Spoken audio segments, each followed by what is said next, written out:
Hello everyone, মামের রান্নাঘরে স্বাগতম। আমি যেমন বলেছিলাম আমার বাবার পায়ের আঙুলটা ভেঙে যাওয়ার জন্য আমরা ভিডিওটা ঠিকঠাক দিতে পারছিলাম না, কিন্তু এখন উনি ঠিক আছেন। এখন থেকে আমরা চেষ্টা করব প্রতিদিন ভিডিও আপডেট দেওয়ার।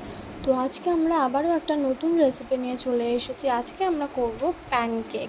চলো দেখে নিই সেটা আমরা কী করে করব। প্রথমে আমরা একটা ডিম ফাটিয়ে নিই, তার মধ্যে পরিমাণ অনুযায়ী চিনি, তারপরে একটু ভ্যানিলা এসেন্স দিয়ে আমরা দুধ দিয়ে সেটাকে ভালো করে ফাটিয়ে নেব। আর এটাকে খুব স্মুথভাবে ফাটাতে হবে যাতে ভেতরে কোনো লাম্পস না আমাদের রয়ে যায়।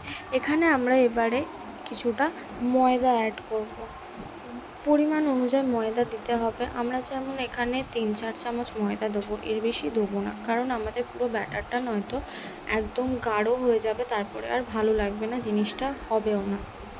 ময়দাটা দেওয়ার পর আবারও আমাদেরকে খুব ভালোভাবে ফাটিয়ে নিতে হবে, এর ভেতরেও যেন কোনো রকম লাম্পস না রয়ে যায়। ময়দা দেওয়ার পর আমরা এর মধ্যে এখানে কিছু বেকিং সোডা আর একটু বেকিং পাউডার দিয়ে দেবো, যাতে ব্যাপারটা যেন একটু ফোলে, তাই জন্য। তো আমরা এটাকেও আবার ভালো করে ফাটিয়ে নেব।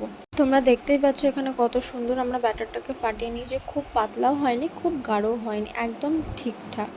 এরপর আমরা এখানে একটুখানি সাদা তেল দিয়ে আবারও ব্যাটারটাকে খুব ভালোভাবে ফাটিয়ে নেব।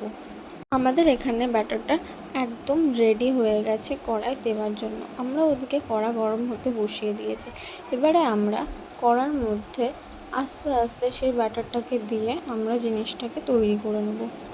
কড়াটা ভালোইভাবে গরম হয়ে গেছে। তারপরে আমরা এরকম একটা হাতায় করে নিয়ে কিছুটা ব্যাটার দিয়ে এটা আমরা এমনভাবে দিয়ে দেবো। দেওয়ার পর এটার মধ্যে দেখবে তোমরা একটা খুব ছোট্ট ছোট্ট বাবলস মতো একটা আসবে। তারপর আমরা কিন্তু পেছন দিকটাতে উল্টাবো, তার আগে কিন্তু একদমই উল্টাবো না।